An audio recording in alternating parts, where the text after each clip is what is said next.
nos lleve, porque la motivación se puede terminar, nos convenza de que necesitamos hacer la obra del Señor, que necesitamos que la gente conozca a Jesús, que necesitamos que nuestra familia, nuestros amigos conozcan de Cristo.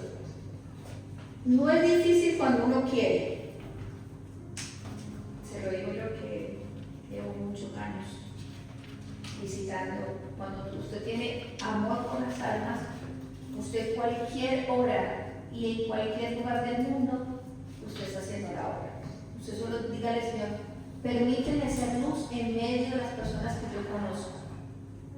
Y usted no sabe cómo alguien te va a escribir. Esta semana uno de mis clientes de la regularización me decía, estaban en el partido de Colombia, efectivamente yo estaba despierta, y él dijo, sentí en mi corazón escribirte porque tenía depresión.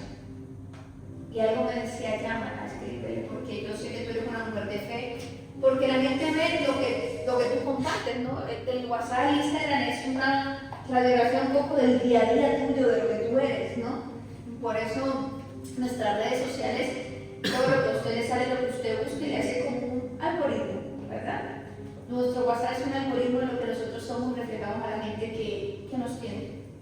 Entonces me decía, yo quería hablarte para poder desahogarme, pero nunca me dio pena por la hora, y me empezó a estar despierta. Y a la hora que sea, si Dios te colocó eso en tu corazón, Dios me va a despertar a mí para escucharte. Eso es disponer nuestro corazón y decirle, Señor, yo quiero ser luz en medio de la oscuridad. Pruebe que Dios puede usarte si tú solo le dices, úsame. Es una palabra sencilla, úsame. Y cuando tú le dices todos los días, úsame, va a llegar alguien a tu vida que va a necesitar. Es una palabra sencilla. Todas las mañanas usted puede venir al Señor, úsame, úsame, úsame esta mañana, úsame en mi trabajo, úsame yendo al cabo, en el caminar, úsame en mi casa. Y verás que vendrá esa opción donde Dios va a decir, te voy a colocar en este lugar, te voy a colocar con esta persona. Y usted no sabe cuántas vidas usted puede salvar solo con una oración y decirle, úsame, Señor. Amén.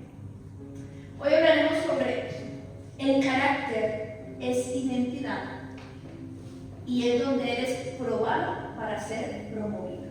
Les repito, el carácter es parte de nuestra identidad, ¿verdad? Y en el carácter es donde eres probado para ser promovido. No puedes ser promovido sin ser probado. Es como el control de calidad, ¿verdad? En la empresa de Álvaro que hacen productos, tienen una sección que se llama control de calidad. Y los productos no salen a la venta sin ser probados por ciertas reglas. Entonces pasan si los filos, si la piel está bien acondicionada, si el molde se cierra bien, todo, ¿no? El grano perfecto. Y ahí sí sale al consumo. Entonces, muchas veces estamos afanados y preguntándonos, ¿cuándo será el momento en que Dios me va a promover a lo que me prometió, a lo que me profetizó, a lo que me mostró? Y nos quedamos enfrascados en cuándo va a ser, pero no estamos viendo en dónde yo estoy siendo probado para ser promovido. ¿Vale? Vamos a Proverbios 17. Muchas gracias por la Biblia que me han regalado. Faltan los colores, por favor. No los he comprado para poder empezar a pintar. Es que es una Biblia para pintar. Es súper bien. ¿17 qué? 17:3. Vamos ahí. Proverbios 17:3 va a leer él. A ver, lo voy a pasar. Tú tranquila. Ricardo, pásale a él para que vea, por favor. Proverbios 17:3.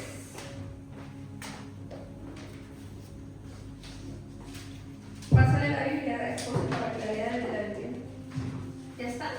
¿Qué página, Álvaro? Diga. otra versión.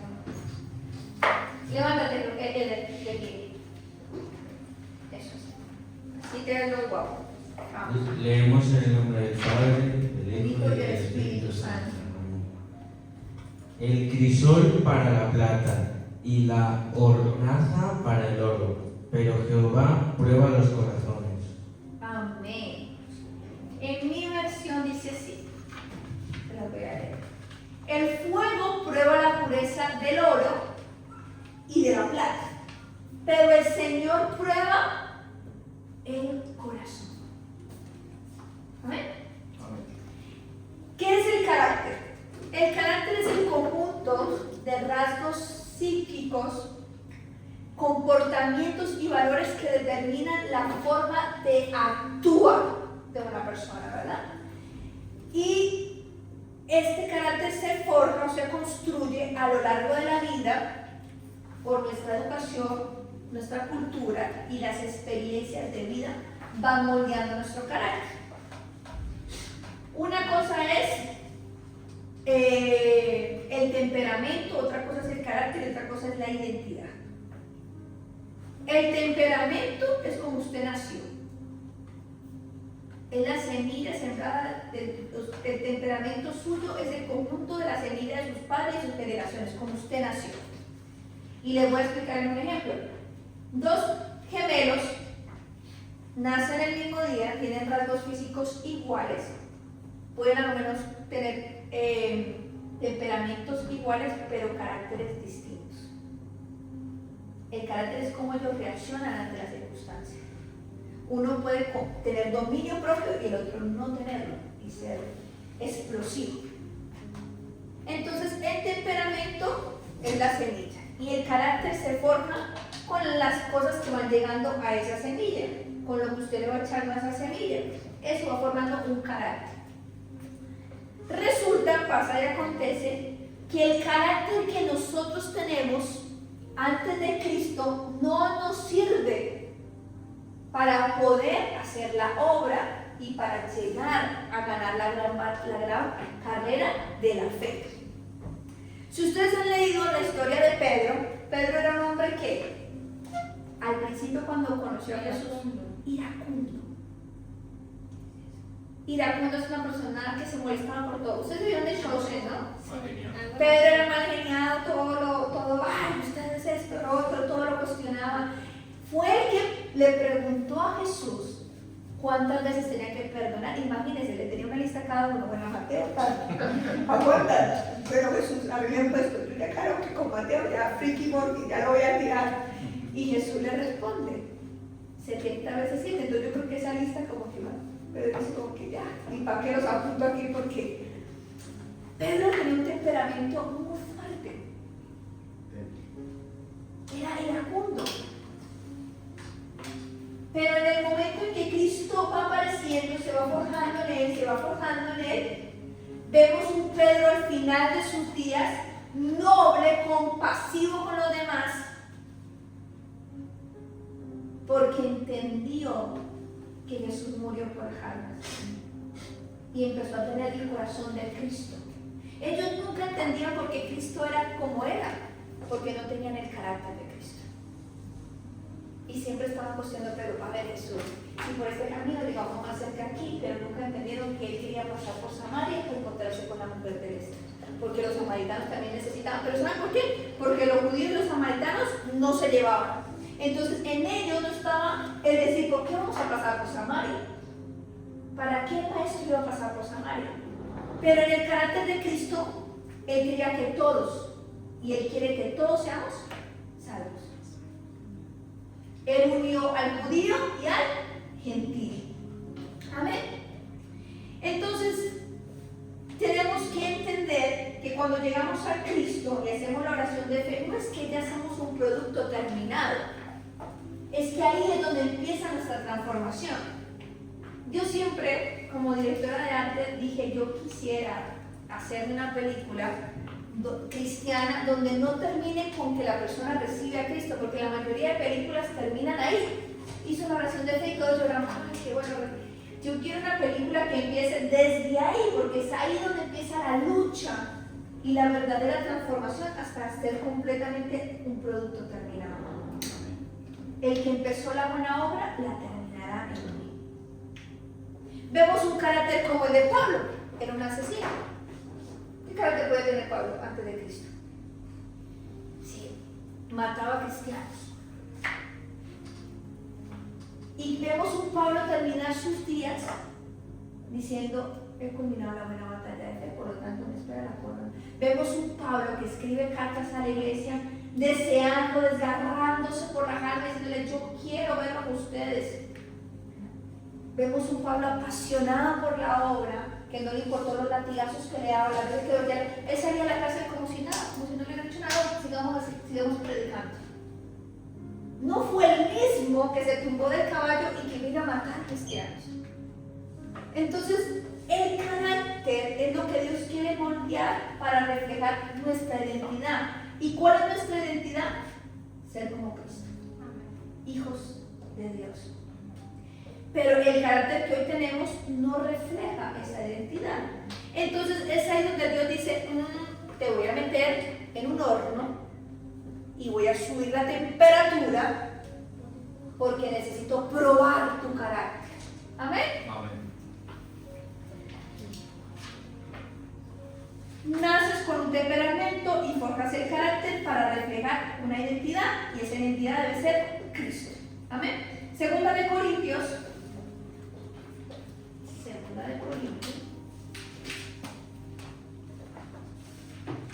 3:18.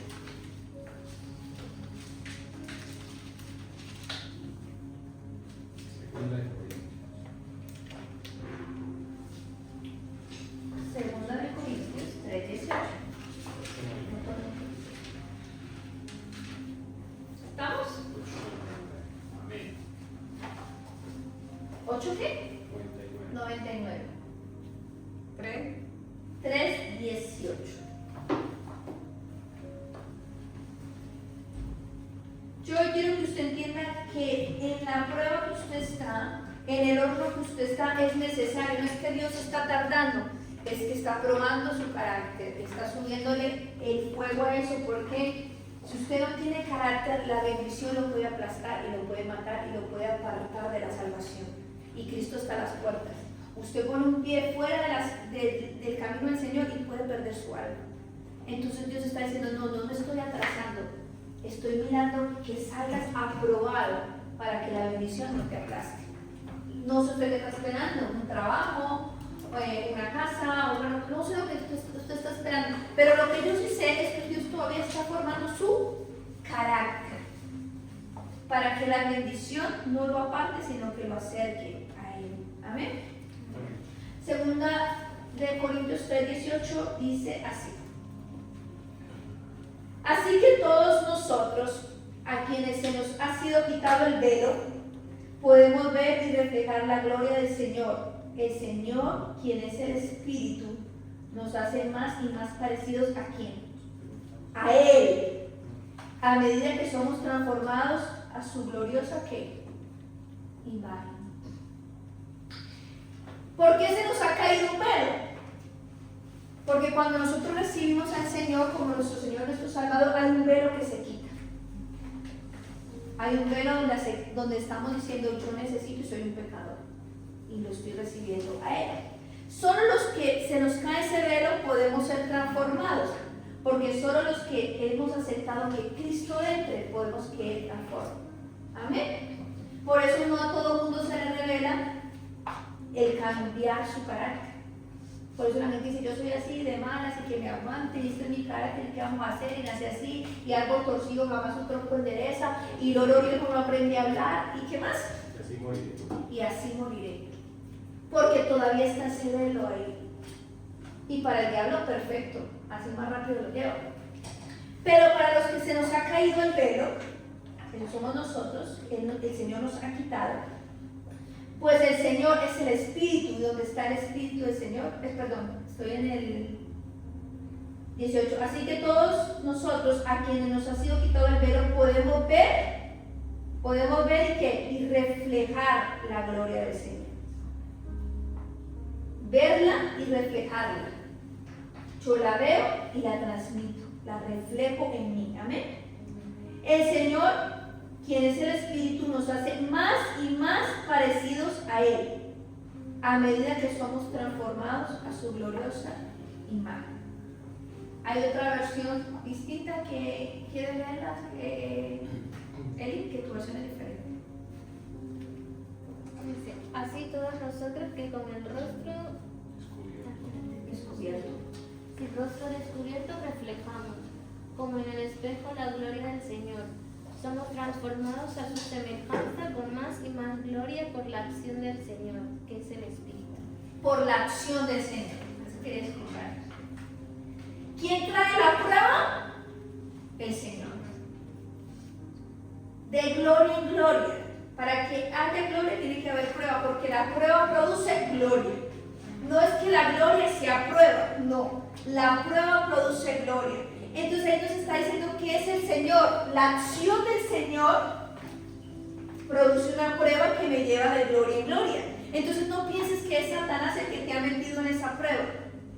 Es Dios el que te ha metido en esa prueba porque está probando tu corazón. Está sacando lo inmundo de tu corazón. Porque cuando empieza la impaciencia, ahí se refleja lo que hay en tu corazón. Es bonito usted esperar a la primera, si se el segundo Dios que el cuarto día, el quinto día, usted ya empieza a ver, su corazón empieza a reflejar su inconformidad. Empieza hasta cuando la queja empieza. Y de un momento a otro el Señor se da cuenta que solo lo están buscando por lo que te va a dar, no por amor a Él. Y te cansas y te vas. ¿Y ahí qué fue? No fuiste aprobado y vuelves a un círculo y te encuentras la persona en la misma queja. ¿Por qué? Porque no superaste esa prueba. Hay algo importante de la gloria, es que hay algo importante de la unción, perdón, dice que la unción pudre el yugo. Cuando usted recibe tanta unción acá, cuando usted recibe tanto poder de Dios, hay un yugo que se empieza a podrir y mientras que eso se rompe en su vida, eso se va a manifestar. Entonces, cuando le quedó en la semana los pensamientos incorrectos o las actitudes incorrectas que empiezan a aparecer en su vida para que usted mismo renuncie y suelte esto. Uno siempre tiene que estar mirándose, que dice como a un espejo, a cara ¿qué? Descubierta. Mírate como un espejo. Mira, Juan, esta semana tuve pensamientos de robo. Hay que ser sinceros, hermano. No me vengan con tanta. Esta semana tuve pensamientos de ver pornografía, esta semana tuve pensamientos de fornicación, de adulterio. ¿Por qué se está reflejando eso en mí? Todavía hay un área que yo tengo que entregar. Señor, sigue sacando lo que no te sirve, sigue sacándolo de mis generaciones, te lo entrego y me arrodillo y sigo que la gloria siga trabajando en mí hasta que yo tenga el carácter de Cristo. Amén. ¿Por qué? Porque eso que se está reflejando es el carácter que viene antiguo, que viene de tu educación, porque todo está sexualizado, porque nosotros que venimos la mayoría de personas cuando es en Latinoamérica, los niños ven pornografía desde muy temprana edad, lo ven normal, viene de la cultura, viene también de las experiencias, entonces todo eso forma un carácter dentro de ti. Y cuando tú estás buscando a Cristo, esa unción está pudriendo ese yugo y ese yugo quiere manifestarse. Entonces empieza a salir como ese deseo. Entonces, ¿pero por qué? Si estoy viendo la iglesia, si estoy viendo la Biblia, es porque está saliendo a florecer lo que tienes que entregar. Amén.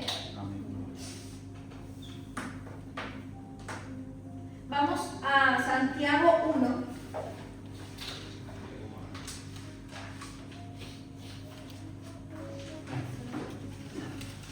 Adelante, Santiago 1.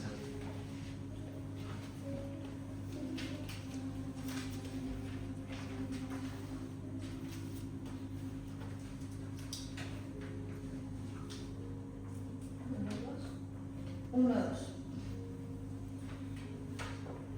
Hasta el 4. Santiago capítulo 1, versículo 2 hasta el 4. La página de la Biblia. 944. Dice así, 944.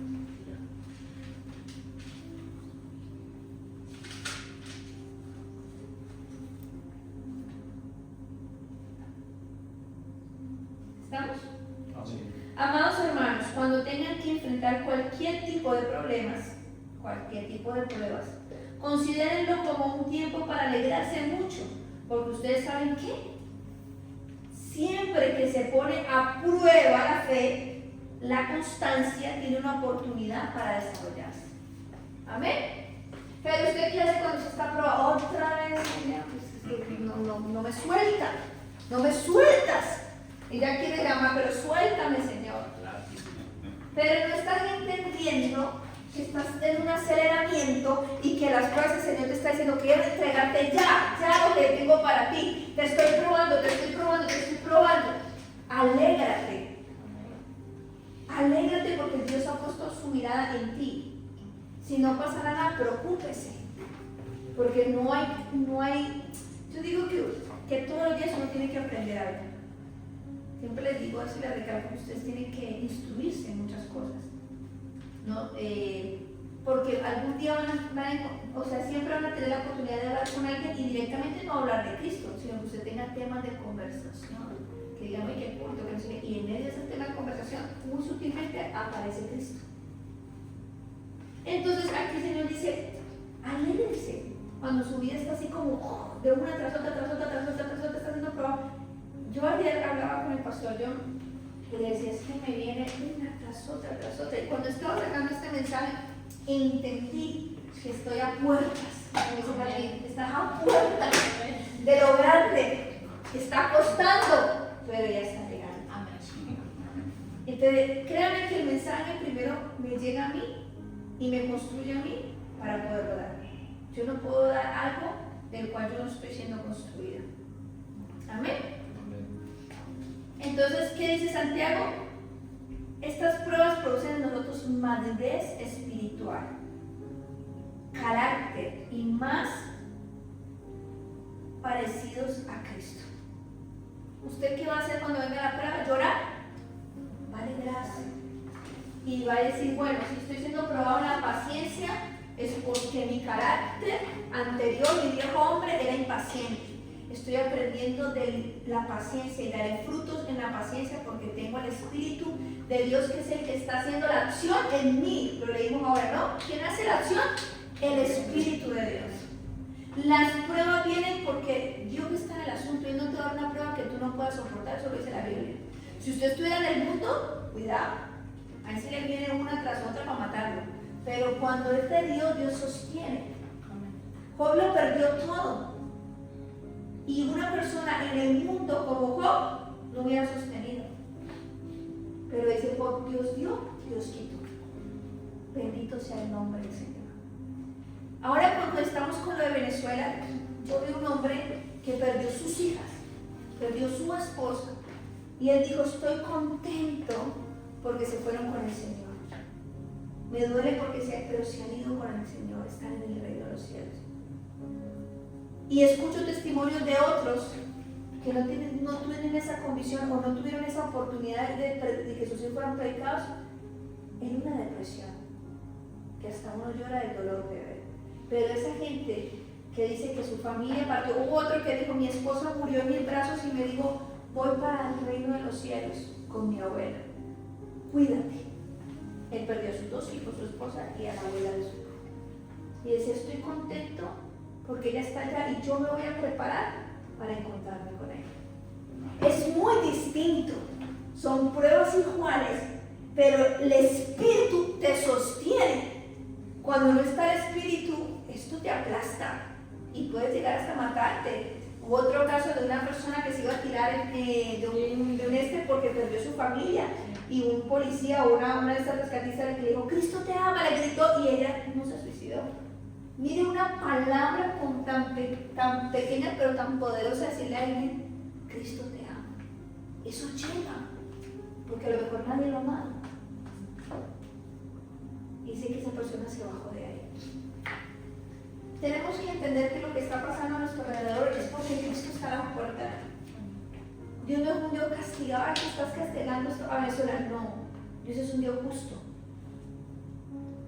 Que aún en medio del dolor está predicando. La gente que está siendo rescatada en estos momentos, después de 15, 20 días, es ilógico. y 15 días que ha pasado el terremoto o 16 días, es imposible que alguien viva después de todo ese tiempo sin comer, sin agua. Están diciendo que hubo alguien llamado Dios, ángeles, su presencia, que lo sostuvo y les decía, hubo un niño que decía, ese señor venía todos los días, y el día que me rescató, dijo, prepárate porque hoy viene por ti. Y lo más tremendo es que la mayoría que están siendo salvados son niños recién nacidos, bebés. Sí, porque ahora poquito no me encontraron uno vivo. Una mamá amamantando a 3.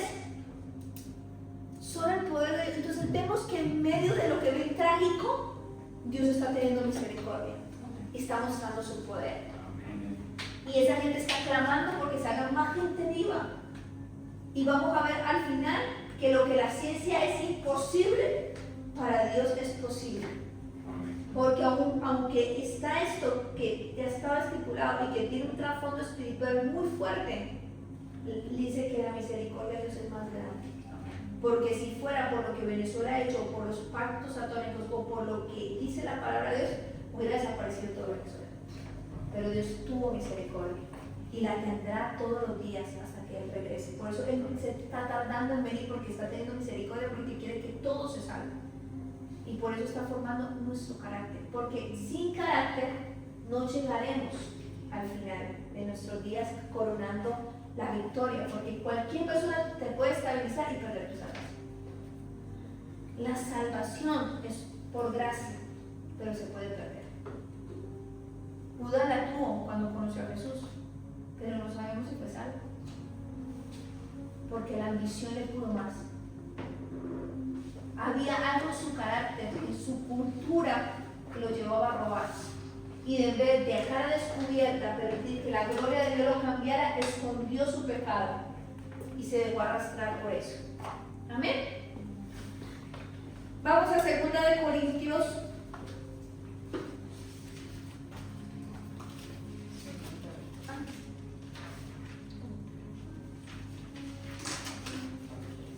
Creo que ya lo leímos, ¿no? 2 Corintios 3:18, sí, ya lo leímos. Sí. Ok, vamos. Ahora yo les pregunto, ¿cómo sabe usted que ha sido aprobado en la prueba?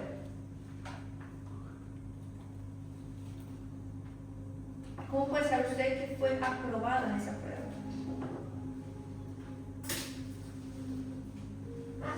Porque usted repite pruebas en una misma área, usted todavía no ha superado, todavía no se ha dejado moldear en esa parte de su carácter. Una de las cosas que muestra que tú ya eres aprobado es que eres fruto del Espíritu Santo en esa prueba. Vamos a leer Salmo 105.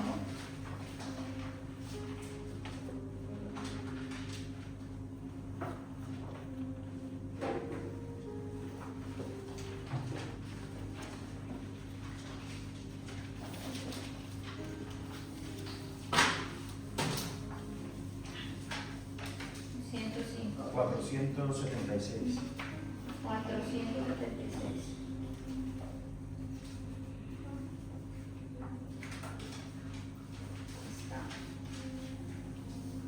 Salmo 105, 17. ¿Estamos ahí?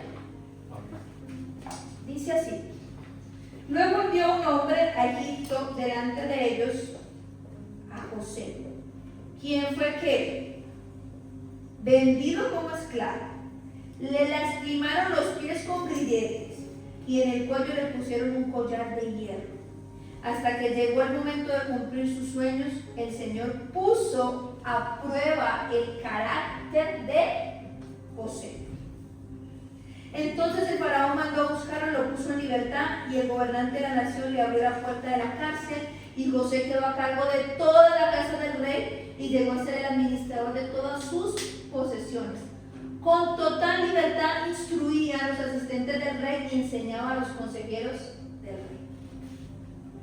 40. No. Ya iba a decir eso, lo tenía que decir. Desde la promesa, o sea, del sueño que tuvo José, hasta el cumplimiento pasaron 13 años. usted quiere ya. Pero es que ya, carro, casa, beca, mujer, hijos, ya, pero es que ya.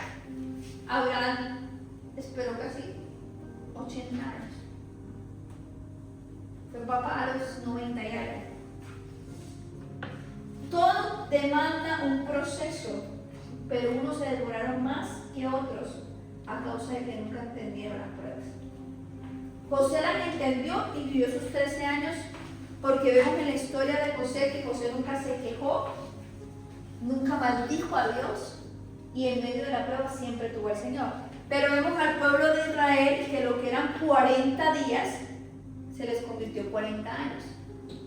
Vivían quejándose. Ay, pero ¿por qué comemos esto? Es mejor devolvernos a Egipto. Esas personas que viven pensando en lo de atrás. Era mejor cuando yo estaba pecando, era mejor cuando yo era esclavo del diablo, era mejor cuando yo esto, era mejor cuando... Entonces siempre retrocede y su corazón siempre está en Egipto, en la esclavitud. ¿Y sabe qué pasó con toda esa generación? Solo 2 pasaron: Josué y Caleb. El resto todos murieron. Fue la nueva creación la que entró a la tierra prometida. Entonces vemos 2 ejemplos de pruebas. Una donde lo que eran 40 días se les convirtió en 40 años. ¿De quién depende el tiempo de la prueba? De que tanto tú entiendas en que estás siendo probado, en que tú te sometas a cara descubierta, permites que la gloria de Dios te transforme. Yo tengo que sincerarme con Dios y decir: bueno, Señor, esto es en lo que me estás probando y esto es lo que yo te estoy entregando. A cara descubierta, que tu espíritu y tu gloria me transforme. Soy una persona impaciente, soy una persona orgullosa, soy una persona adictiva, soy una persona envidiosa, estoy luchando con la crítica, estoy luchando con el robo, me siento así, me siento acá. Y eso va forjando el carácter de Cristo, porque el Cristo no puede entrar donde no hay sinceridad. Pues dice: yo toco la puerta y llamo. Si tú me permites, yo entro. Permite que Él entre. Amén. Amén. Entonces vemos a un José que fue probado en todo. Absolutamente en todo. Vamos a Génesis. El primer libro de la Biblia. 37. Vamos a hacer un recorrido de la historia de José para poder tener ciertos puntos. ¿Génesis qué? 37.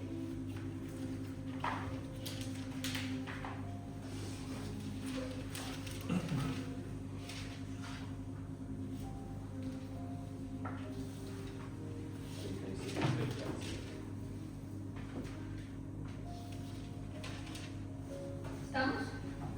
Sí, Versículo 3. Vamos a hacer un rápido resumen para que vean que no fue tan fácil la historia de José y cómo Dios forjó su carácter. Dice así: Jacob amaba a José más que a sus otros hijos, porque le había nacido en su vejez. Por eso un día Jacob mandó hacer un regalo especial para José, una hermosa túnica. Pero sus hermanos lo odiaban porque su padre lo amaba más que a ellos. No dirigían ni una sola palabra amable hacia José. Una noche José tuvo un sueño, y cuando se lo contó a sus hermanos, lo odiaron más que nunca. Escuchen este sueño, le dijo: resulta que estábamos en el campo atando gavillas de grano, y de repente mi gavilla se levantó y las gavillas de ustedes se juntaron alrededor de la mía y se inclinaron ante ella. Sus hermanos respondieron: ¿así que crees que serás nuestro rey? No es verdad. ¿De veras piensas que reinarás sobre nosotros? Así que lo odiaron, aún más debido a sus sueños y a la forma en que los contaba. Porque José no tenía forjado un carácter. Cuando tú tienes el carácter de Cristo, aprendes a ser prudente. No todo el mundo tiene que saber tus sueños. No todo el mundo tiene que saber lo que Dios te revela. Proverbios habla mucho de la prudencia. Es más sabio el que calla que el que habla. A veces dice que el necio pasa por sabio cuando ¿qué? Cuando calla. Entonces resulta que José contó su sueño y la manera de contar pues no agradó, ¿verdad? ¿Y cuántas veces a usted no le ha pasado? A mí me ha pasado que conté una bendición que Dios me dio y hizo que la gente que estaba alrededor mío sintiera envidia y se manifestó y perdí mucha gente que amaba. Porque ahorita es normal decirles, Dios me dio esto, Dios me dio lo otro, y sintieron que ellos también merecían, o hay un dicho que dice que la gente te quiere ver bien pero no mejor que ellos. Y es verdad, cuando no está Cristo en el corazón, la gente quiere estar mejor que tú. Pero cuando usted tiene a Cristo en su corazón, yo me alegro que usted esté mejor que yo. ¿Qué tal yo en este momento? Él se casó y yo nada. ¿Y por qué se casó él? ¿Y por qué el Señor no sé qué? Yo soy feliz. Fue la primera patrocinadora porque en mi corazón no hay ese deseo de que quien mande, yo voy a mi carrera. Y mi carrera es mía, de nadie más. ¿Sabes? Y yo me enfoco en la mía y lo que tengo es lo que necesito. Pero en el mundo, la gente quiere estar mejor que tú. Entonces a él le pareció gracia, y a sus hermanos cargaban odio hacia él, contarles el sueño que tuvo. Vemos a un José inmaduro. Inmaduro, tenía 17 años. Era un joven con sueños que contó lo que Dios le había revelado. Pero como dice la palabra de Dios, que a los que amamos a Dios, todas las cosas que nos ayudan para bien. Encontramos en el capítulo 37 mismo, pero en el 23,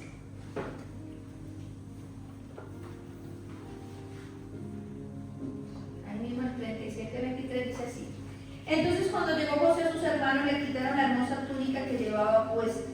Después lo agarraron y lo tiraron en una cisterna. Resulta que la cisterna estaba vacía. No tenía nada de agua adentro. O sea que lo que ellos querían era ahogarlo, matarlo. Luego, justo cuando se sentaron a comer, levantaron la vista y vieron a la distancia una caravana de camellos que venían acercándose. Era un grupo de mercaderes ismaelitas que transportaban gomas de resina, bálsamo y resinas aromáticas desde Galar hasta Egipto. Judá dijo a sus hermanos: ¿qué ganaremos con matar a nuestro hermano? Tendríamos que encubrir el crimen. En lugar de hacerle daño, vendámoslo a sus mercaderes ismaelitas. Después de todo, es nuestro hermano, de nuestra misma sangre. Hoy. Así que sus hermanos estuvieron de acuerdo, y entonces cuando se acercaron los ismaelitas, que eran mercaderes madianitas, los hermanos de José lo sacaron de la cisterna y se lo vendieron por 20 monedas. En la primera prueba de José, lo tiraron en esa cisterna. ¿Usted sabe el dolor que pasó José? Que sus propios hermanos, es como cuando usted tiene una discusión con sus hermanos le dicen algo que usted le dice, esa traición que usted siente. Bueno, esto fue peor, a José lo tiraron a matar. Cuando usted se sienta traicionado, piensa en José. Sus propios hermanos dijeron, y sabiendo él que en esa cisterna lo que ellos esperaban era agua, no había. O sea que él sabía que la intención de sus hermanos era quitarle la vida. Esa es la primera prueba. Rápidamente el Señor lo saca y lo vende por una par de monedas. Su valor como persona era un par de monedas.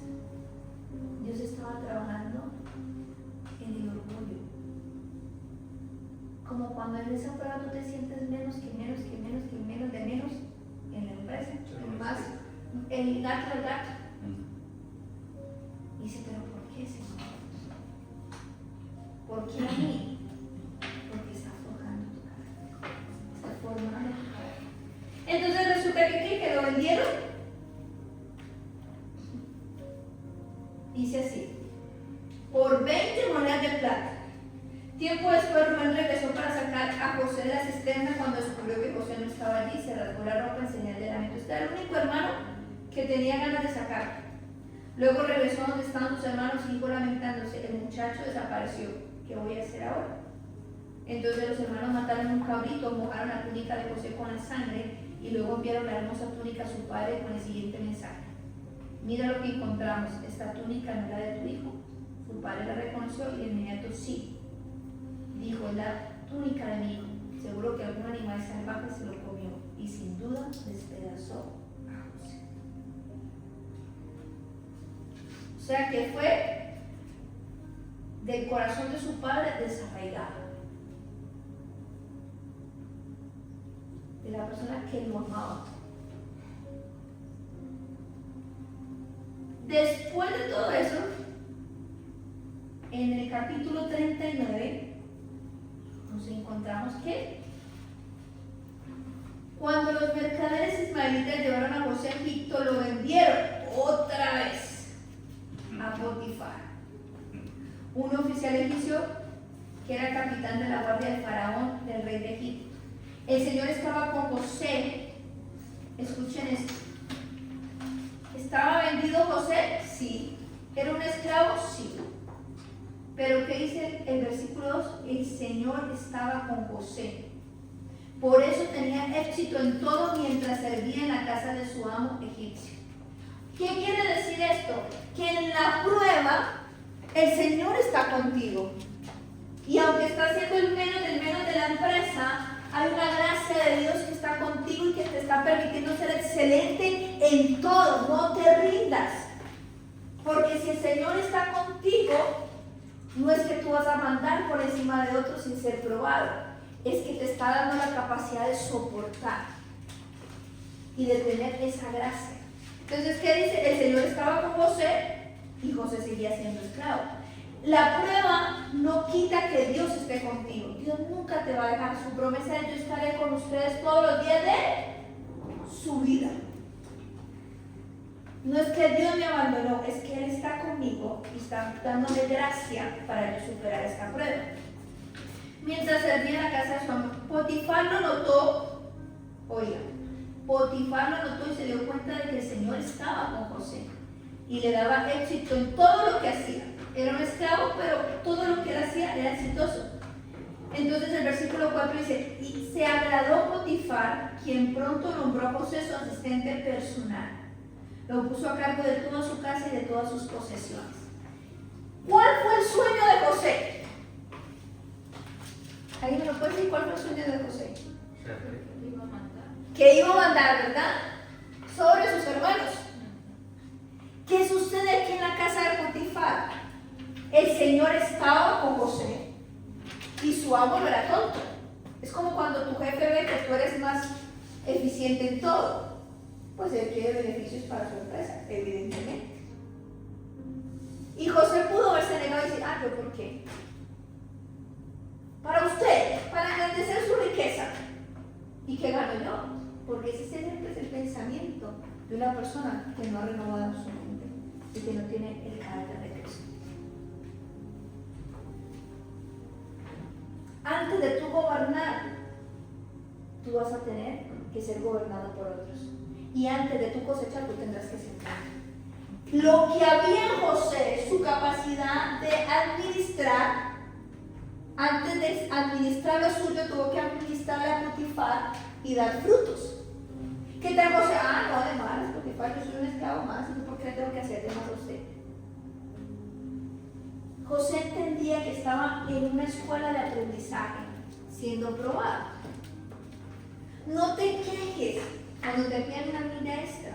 No te quejes cuando la gente ve una gracia en ti y quiera obtener de esa gracia.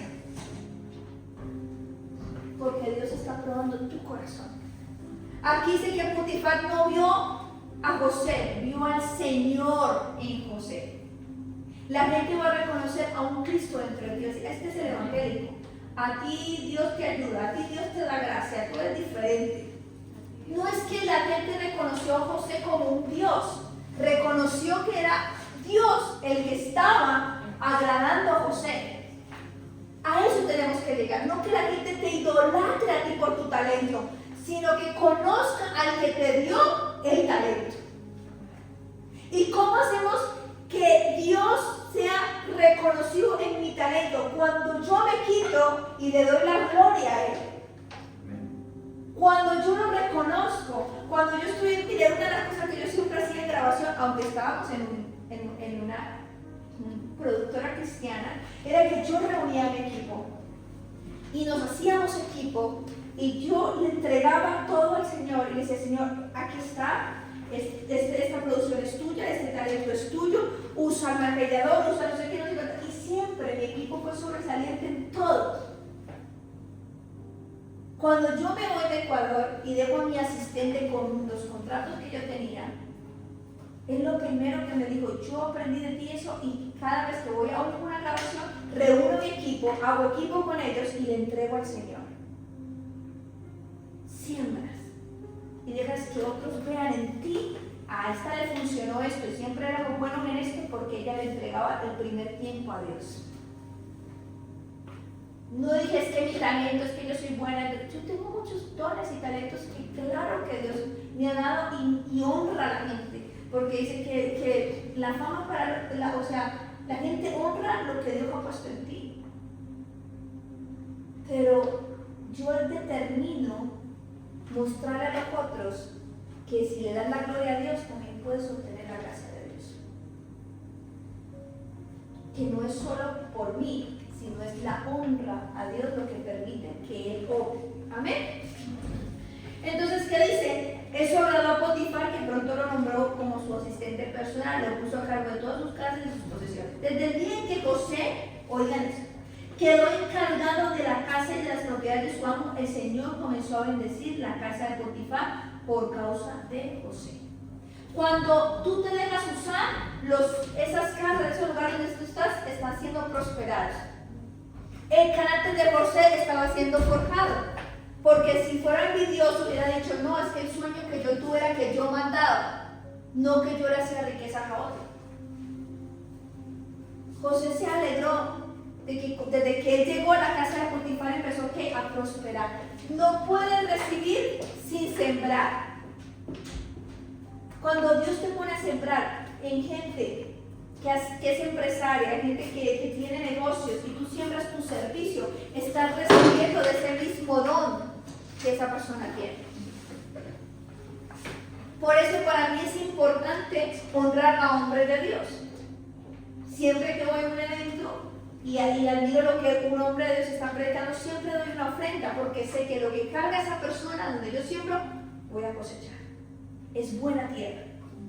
He sembrado en hombres empresarios, en gente que tiene mucho, y he sembrado porque sé que voy a cosechar. No porque ellos necesiten, sino porque yo necesito cosechar.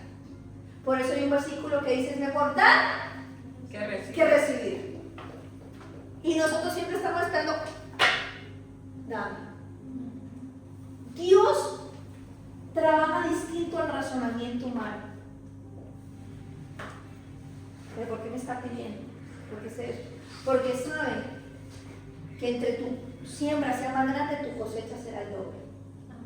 Porque dice que multiplica al 30, al 60 y al 100. Entonces, ¿qué vemos?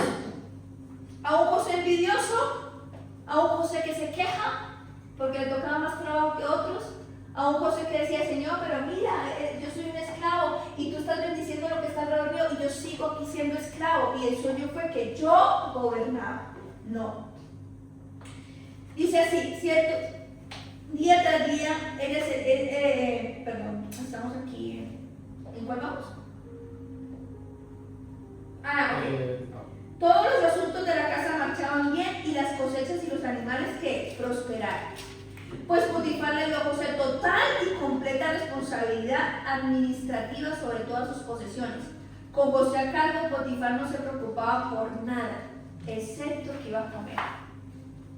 Yo sé que a veces sí sé, pero es que mi jefe me tiene explotado, ya ni piensa conmigo. ¿Sabes que tu capacidad con Cristo es superior y da paz a tus jefes, a la empresa, y por eso te dan la confianza? Y algo que es valioso que usted debe valorar de las personas es la confianza. Y tienes que ser leal a la confianza, porque es difícil confiar en él. No le robes a tus jefes. No te quejes porque ellos sean más prosperados o porque te coloquen más trabajo. Siembra con amor y dile, Señor, si esta prueba es porque yo voy a estar en lo propio mío, gracias te doy. Aquí viene la prueba. Ya José pasó la tentación de envidia, de quejarse, nunca se quejó. Dice así: José era un joven muy apuesto y bien fornido, y la esposa de Potifar pronto comenzó a mirarlo con deseos sexuales. Ven y acuéstate conmigo, le ordenó él. Pero José se negó. ¿Qué pasó a él? Ese es José. José. Aquí vemos que es probado en el dominio propio. José era joven. ¿Sentía o no sentía? Pues claro. La mujer de Potifar no creo que fuera fea.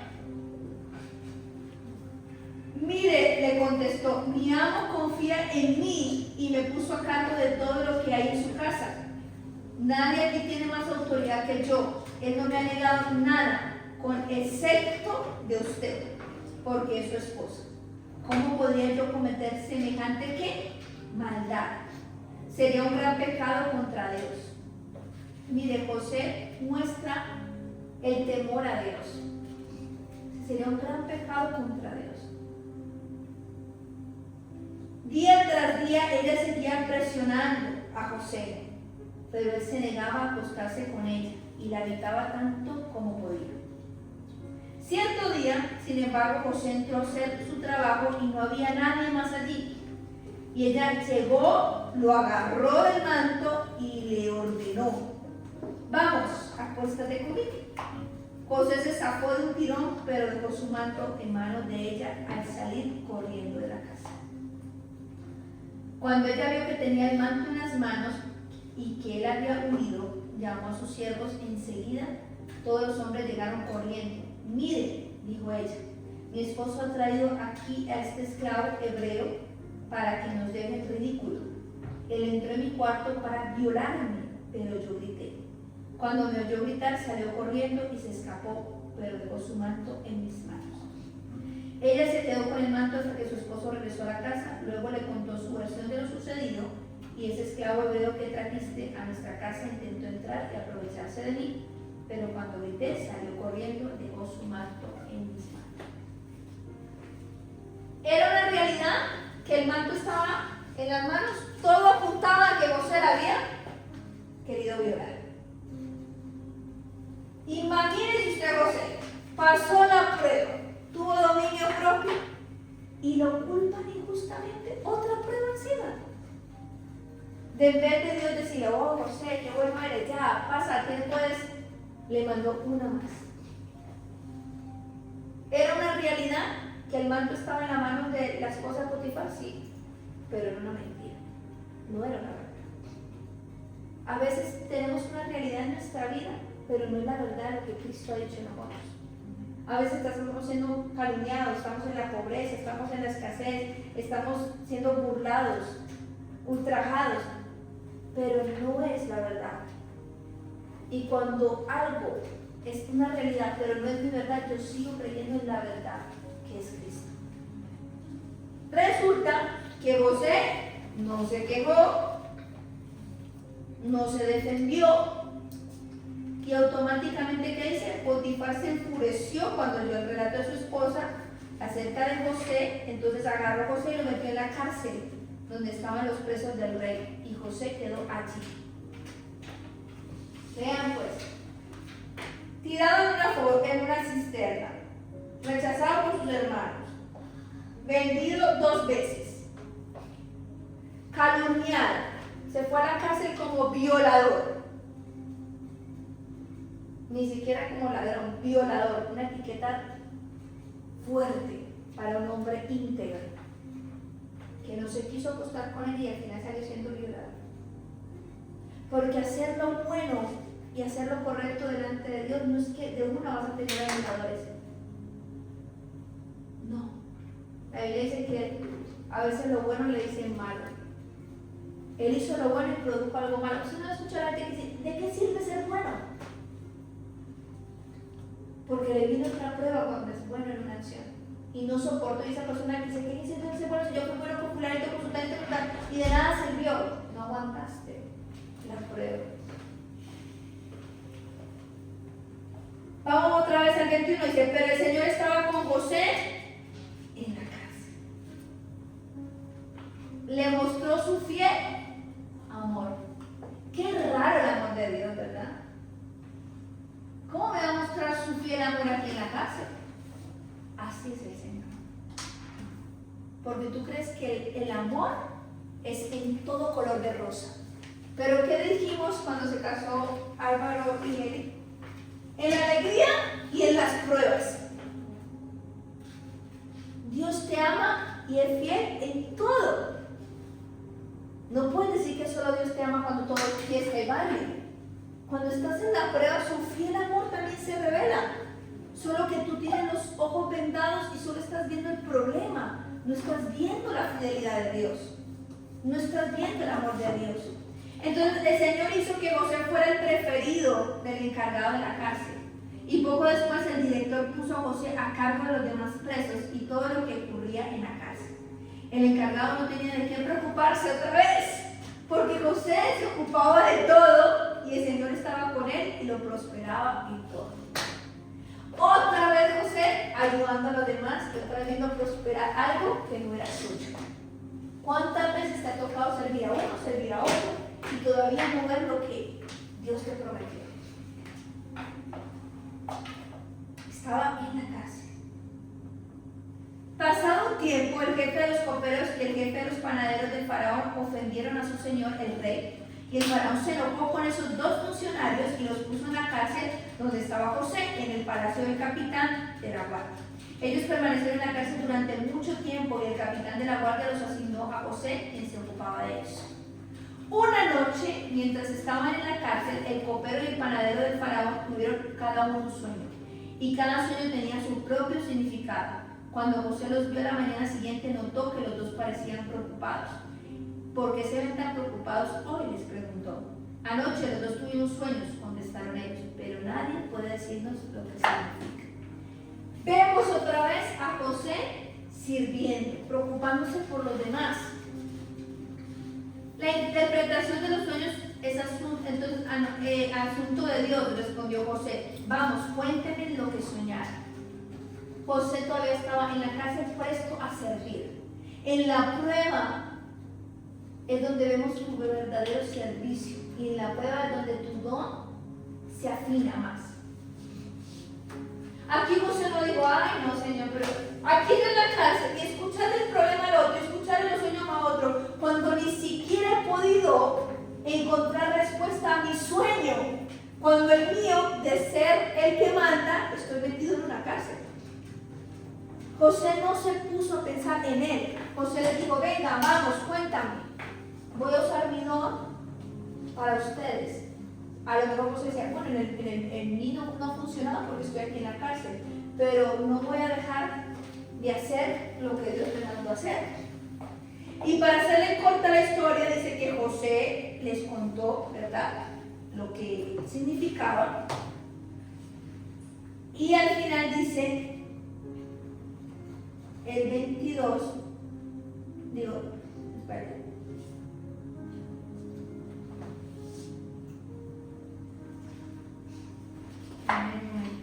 En el 14, 40-14 dice, te pido que te acuerdes, ¿qué le dice José? Te pido que te acuerdes de mí y me hagas un favor cuando las cosas te vayan bien. Háblale de mí al faraón para que me saque de este lugar, pues me trajeron secuestrado desde mi tierra, la tierra de los hebreos, y ahora estoy aquí en la cárcel, aunque no hice nada para merecerlo.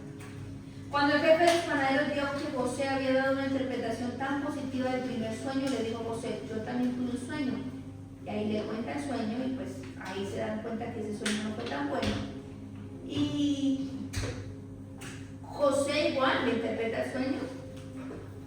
En el 20 dice, 3 días después, que era el cumpleaños del faraón, quien preparó un banquete para todos sus funcionarios y su personal, así que llamó al jefe de sus coperos y al jefe de sus panaderos para que se unieran a los demás funcionarios. Entonces restituyó el jefe de los coperos a su cargo para que volviera a entregar al faraón su copa, pero el faraón atravesó al jefe de los panaderos con un poste, tal como José había predicho cuando le interpretó el sueño.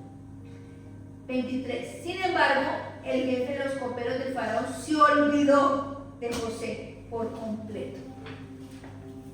¿Cuántos favores tú has hecho y la gente se olvida? ¿A cuánta gente tú dices, pero acuérdate de mí? Y como si nada. Y nunca más volvió a pensar en él. Desde ese día pasaron 2 años, 2 largos años, para que Dios sacara a José de la cárcel. Dice que el faraón tuvo un sueño y el copero le dijo, ay, yo me acordé de que alguien se acordó. Y ya sabemos la historia de que José interpreta el sueño y pasa a ser el segundo al mando de una potencia. Ya no era la casa de Potifar, no era la cárcel, algo pequeño, donde sembró un poco de su servicio, cosechó el ser el segundo al mando de toda una potencia, donde después del faraón estaba él. Y como todo lo hacía él, prácticamente el faraón hacía lo que José quería.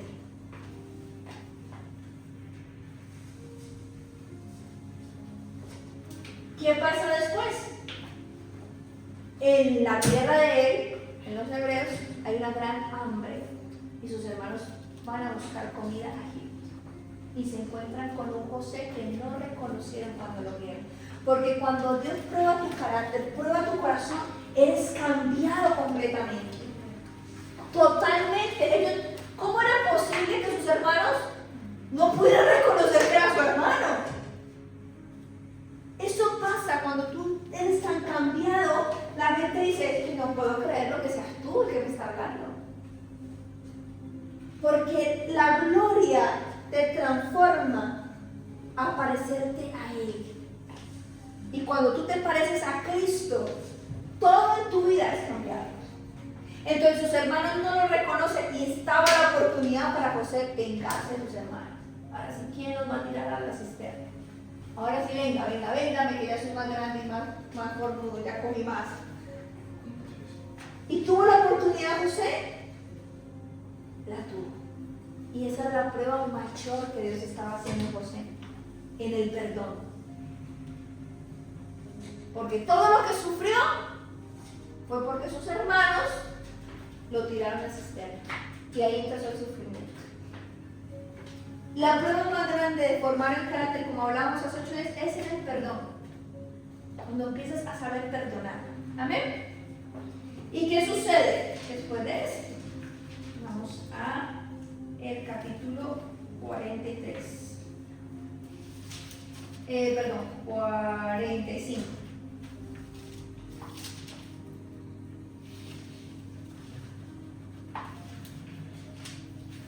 ¿Estamos ahí? Capítulo 45 dice, José revela su identidad. Me encanta ese título. Revela su identidad. ¿Quién era él? José ya no pudo contenerse y había mucha gente en la sala y le dijo a sus asistentes, salgan todos de aquí. Así que estuvo a solas con sus hermanos. En el momento de decirles quién era, entonces perdió el control y se echó a llorar. Lloraba con tanta fuerza que los egipcios podían oírlo. Y la noticia pronto llegó hasta el palacio de Faraón. Soy José, dijo a sus hermanos. ¿Vive mi padre todavía? Pero sus hermanos se quedaron mudos. Estaban atónitos al darse cuenta de que tenían a José frente a ellos. Por favor, acérquense, les dijo. Entonces ellos se acercaron y él volvió a decirles, soy José, su hermano, a quien ustedes vendieron como esclavo en Egipto. Pero no se inquieten ni se enojen con ustedes mismos por haberme vendido. Fue Dios quien me envió a este lugar antes que ustedes, a fin de preservarles la vida. El hambre que ha azotado la tierra estos 2 últimos años durará otros 5 años más, y no habrá ni siembra ni siega. Y Dios me hizo llegar antes que ustedes para salvarle la vida a ustedes y a sus familias y preservar la vida de muchos más. Por lo tanto, fue Dios quien me envió a este lugar y no ustedes. Fue Él quien me hizo consejero de Faraón, administrador de todo su palacio y gobernador de todo Egipto. Ahora apresúrense, regresen a donde está mi padre y díganle: tu hijo José, dice, Dios me ha hecho señor de toda la tierra de Egipto. Así que ven a verme de inmediato. Vemos a un José que entendió que las pruebas y todo lo que vivió no fueron sus hermanos, sino que Dios mismo aceleró el proceso para que antes de que viniera la hambruna, José ya estaba preparado. No era un José que estaba diciendo: por culpa de ustedes me vendieron, por culpa de ustedes fui esclavo, por culpa de ustedes fui a la cárcel por violador. No, vemos a un José que reconoció que estaba siendo probado su carácter para llegar a ser como Cristo. Y no solo para llegar a ser como Cristo, sino para cumplir una misión. Era que toda esa nación no aguantara hambre, que el pueblo de Dios se preservara y que toda esa familia, no solo la familia de José, sino que todo ese pueblo pudiera tener alimento. Quiero que sepas que cuando tú estás siendo formado en tu carácter, cuando Dios te está probando, no solo es para bendecirte a ti, sino para bendecir a los tuyos y para bendecir aún más los que están. Amén. Porque la bendición no solo está enfrascada en bendecirte a ti, sino que a través de ti muchos más sean bendecidos. El don infalible dice que Dios te dará tanto, tanto para que compartas con los demás y lo que tú compartas con los demás produzca gloria para Él. ¿Por qué? Porque cuando tú le das a alguien sin esperar nada a cambio, la persona que dice gloria a Dios, gracias a Dios. Porque nadie hace eso hoy en día. Siempre estás dando algo por un voto, siempre estás dando por esperar algo a cambio. Pero cuando Dios dice: yo te voy a dar el don infalible, y es que te daré tanto para que compartas, para que la gloria sea para mí, es donde sabemos que antes de Dios darte ese don, tienen que probar tu corazón. Dios no te va a dar riquezas que tú no sepas administrar. El mundo te ha dado muchas riquezas para la perdición tuya, para perderte tú mismo. Pero Dios es un Dios justo y un buen administrador. No te va a dar algo que vas a derrochar. Dios tiene que asegurarte que tu corazón está preparado para recibir. ¿Qué tal un José envidioso? ¿Qué tal un José orgulloso? No, esto es mío, yo porque voy a compartir con ustedes, váyanse.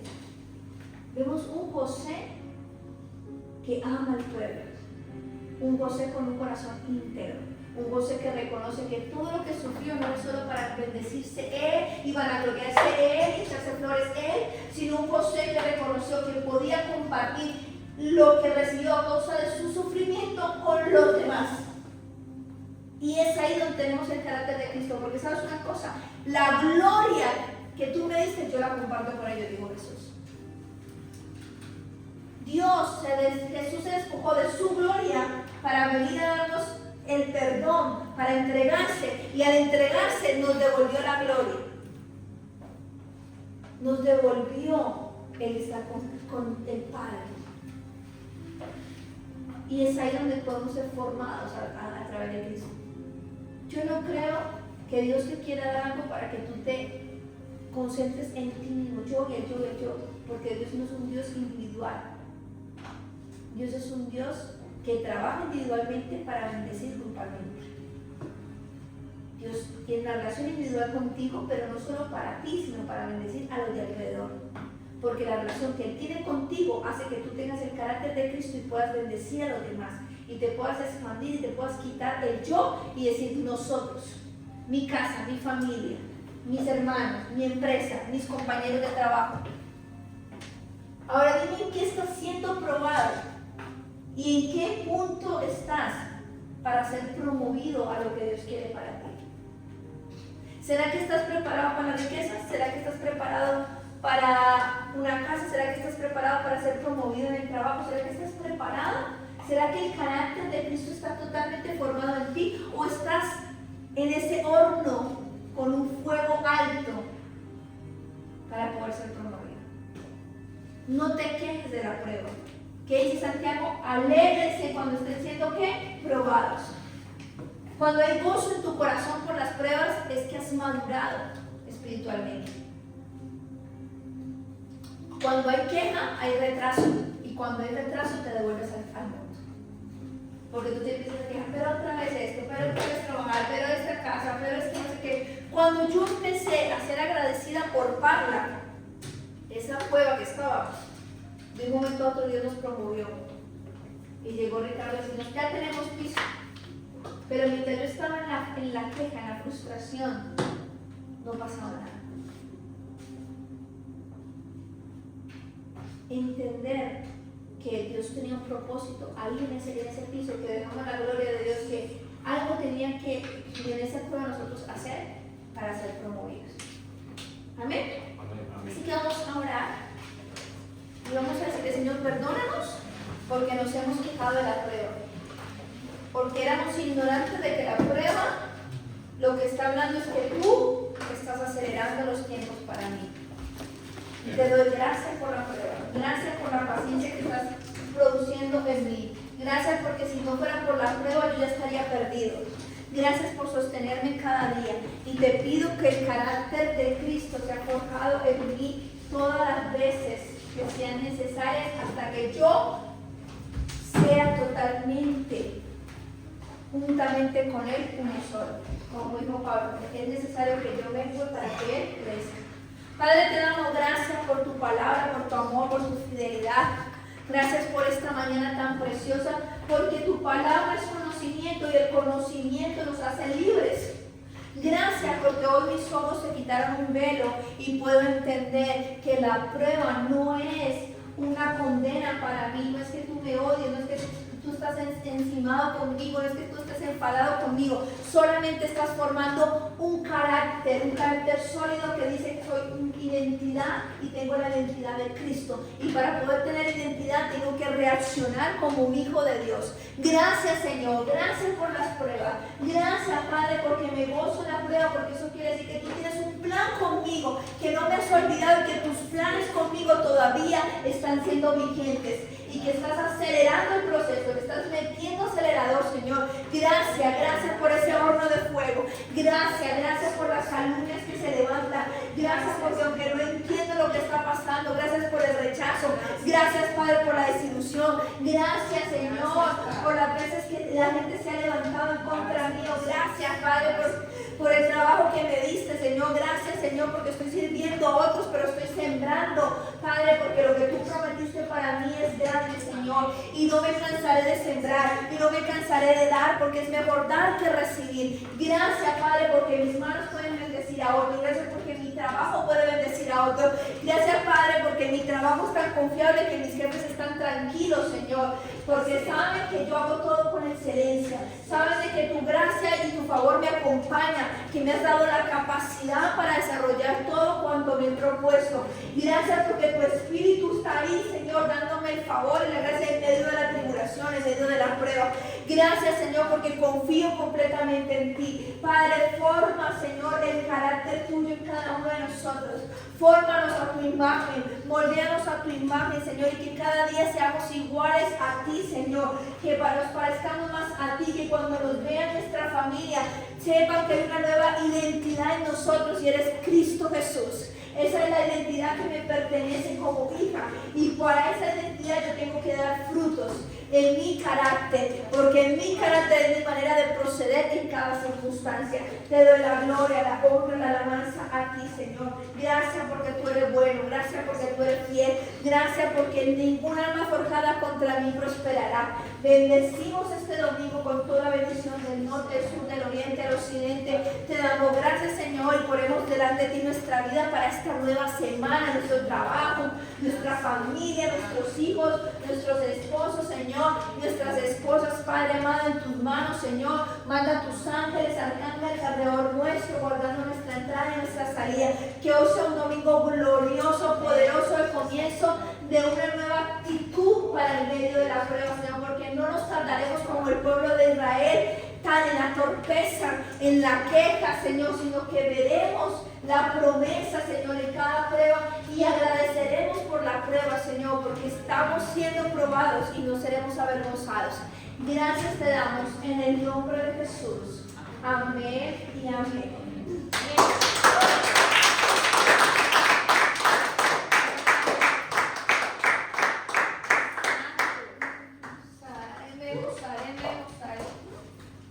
Saluda al que está al lado.